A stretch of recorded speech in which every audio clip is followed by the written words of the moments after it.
नमस्कार साथियों, EPS 95 pension से जुड़ी हर छोटी बड़ी खबर को समझने वाले इस खास कार्यक्रम में आपका स्वागत है। आज की बात बहुत महत्वपूर्ण है क्योंकि यह सिर्फ पेंशन की रकम की बात नहीं है, यह उन लाखों बुजुर्ग पेंशन धारकों के सम्मान, उनके अधिकार और उनके भविष्य की चिंता से जुड़ा हुआ सवाल है।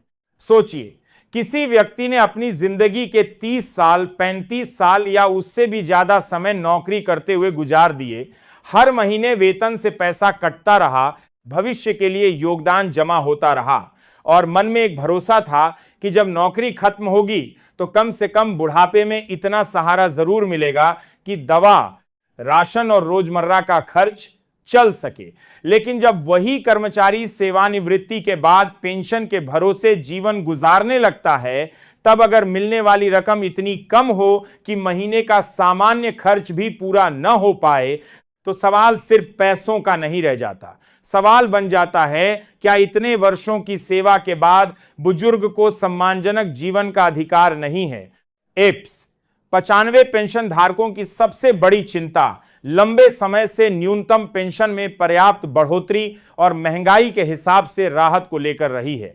पेंशन धारक संगठन और उनके प्रतिनिधि समय समय पर सरकार के सामने अपनी मांगे रखते रहे हैं। इन मांगों के बाहर में तलाश में न्यूनतम पेंशन बढ़ाने, महंगाई के अनुरूप राहत देने और पेंशन व्यवस्था को अधिक सम्मानजनक बनाने जैसे मुद्दे प्रमुख रहे हैं।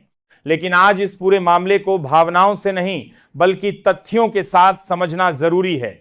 सोशल मीडिया पर ईपीएस 95 को लेकर कई तरह की खबरें वायरल होती रहती हैं। कभी किसी रकम की घोषणा बताई जाती है, कभी किसी तारीख का दावा किया जाता है, कभी कहा जाता है कि सरकार ने फैसला कर लिया है।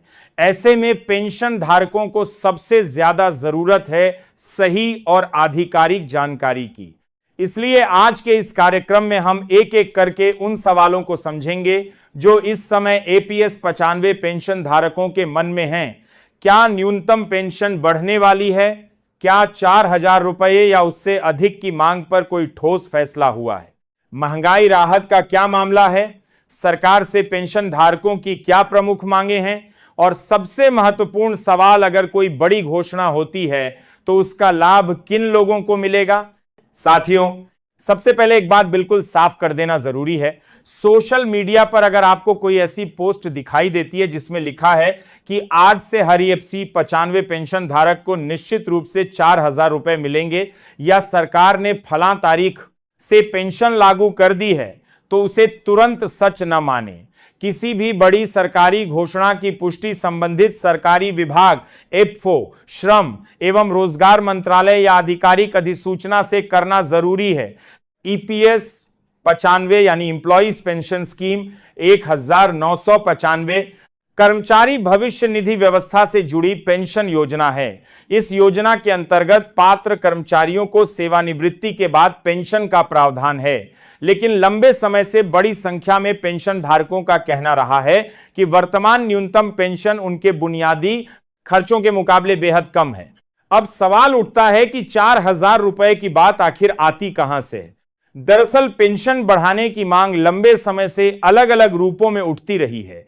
अलग अलग पेंशनर संगठन सरकार के सामने न्यूनतम पेंशन में उल्लेखनीय वृद्धि की मांग रखते रहे हैं।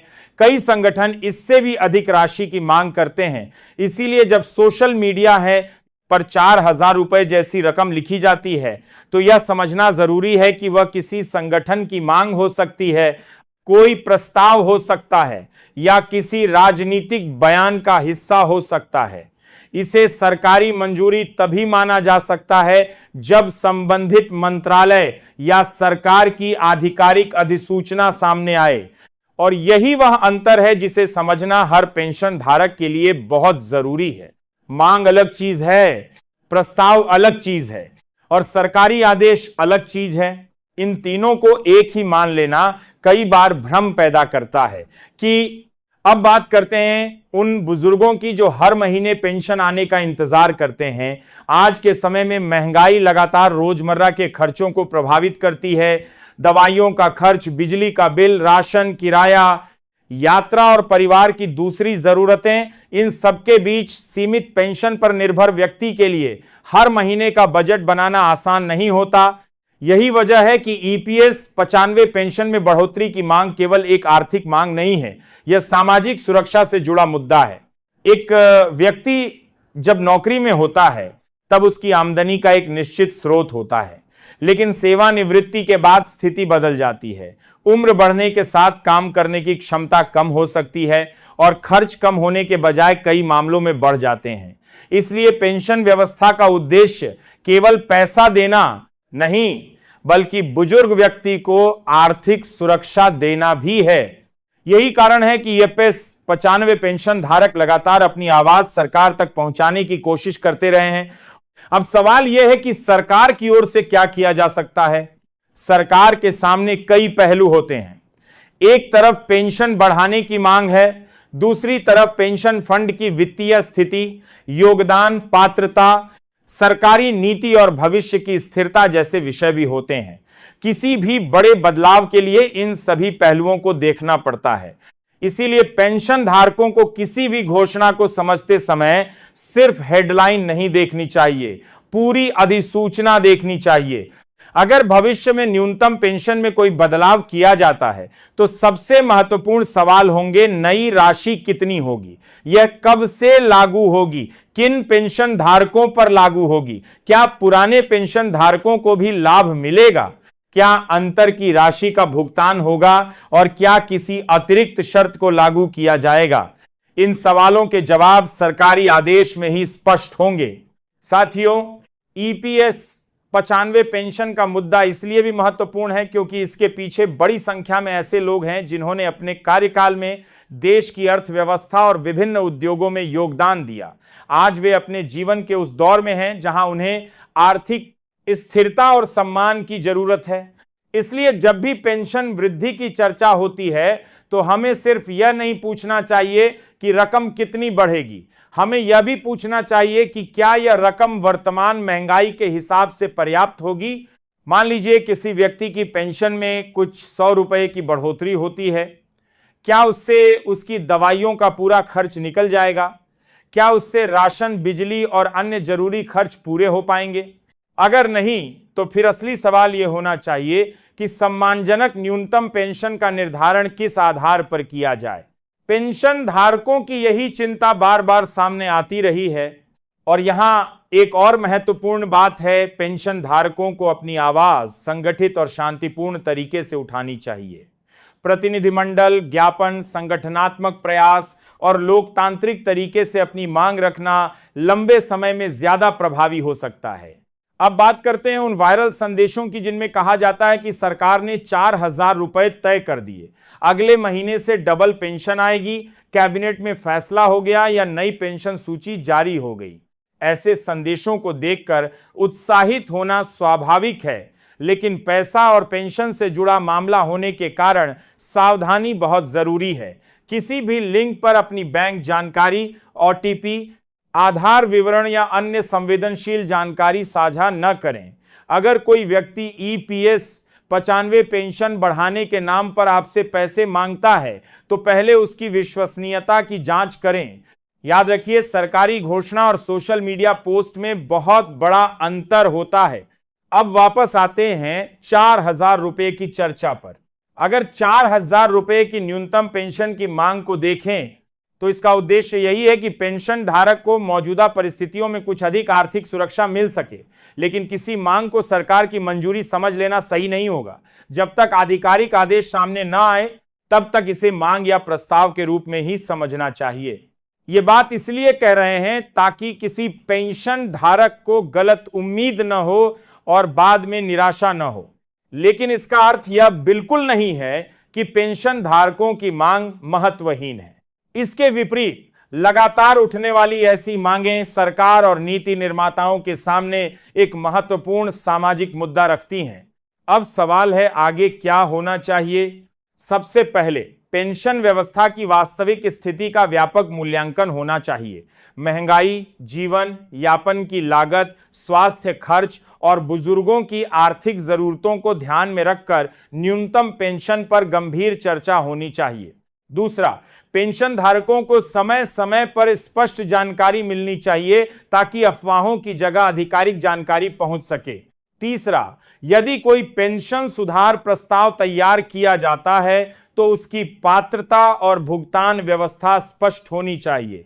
और चौथा, जिन पेंशन धारकों ने लंबे समय तक योगदान दिया है उनकी आर्थिक स्थिति को ध्यान में रखते हुए सामाजिक सुरक्षा को मजबूत करने की दिशा में कदम उठाए जाने चाहिए।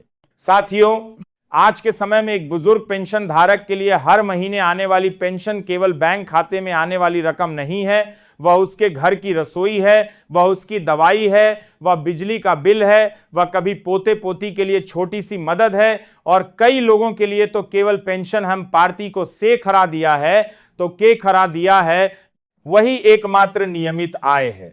इसलिए ईपीएस 95 का मुद्दा जितना कागजों में दिखाई देता है, जमीन पर उससे कहीं ज्यादा बड़ा है।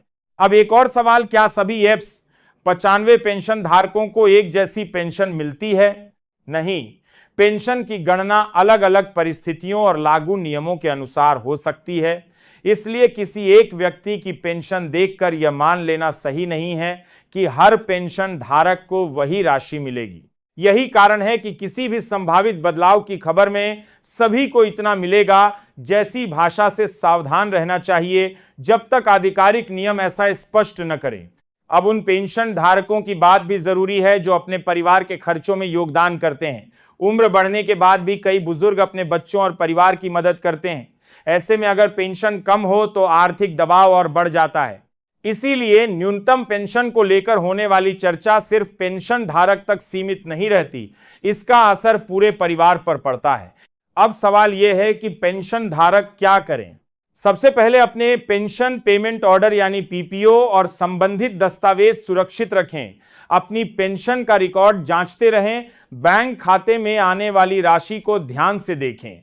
अगर कोई विसंगति हो तो संबंधित आधिकारिक माध्यम से शिकायत करें। दूसरी बात, किसी भी नई घोषणा के लिए आधिकारिक स्रोत देखें। तीसरी बात, अपने पेंशनर संगठन या विश्वसनीय प्रतिनिधि से जानकारी लें। और चौथी सबसे महत्वपूर्ण बात, सोशल मीडिया पर वायरल हो रही हर खबर को तुरंत आगे फॉरवर्ड न करें, क्योंकि एक गलत खबर हजारों लोगों में भ्रम पैदा कर सकती है। अब जरा उस तस्वीर की कल्पना कीजिए जहां एक बुजुर्ग व्यक्ति सुबह बैंक की लाइन में खड़ा है और उसके मन में सिर्फ एक सवाल है, इस महीने कितनी पेंशन आई होगी? उसके घर में दवाई खत्म हो चुकी है, राशन लेना है, बिजली का बिल देना है और शायद किसी पोते की फीस में भी मदद करनी है। ऐसे व्यक्ति के लिए पेंशन की हर बढ़ोतरी मायने रखती है। यही कारण है कि ईपीएस 95 पेंशन में सुधार की मांग को गंभीरता से सुना जाना चाहिए। लेकिन साथियों, हमारी जिम्मेदारी भी है कि हम खबर को खबर की तरह समझें। अगर सरकार कोई फैसला करती है तो हम आपको उसके नियम बताएंगे। अगर कोई प्रस्ताव आता है तो हम बताएंगे कि